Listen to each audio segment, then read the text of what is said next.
నుంచి బయటకి రావడం చాలా చాలా కష్టం అని ఏంటో అంతా అంటుంటారే.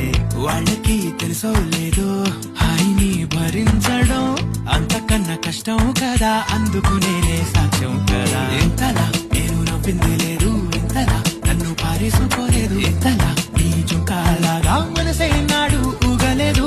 దాయి దాయి అంటూ ఉంటే చందా మామై వచ్చావే, ఉండిపో ఉండిపో తోడుగా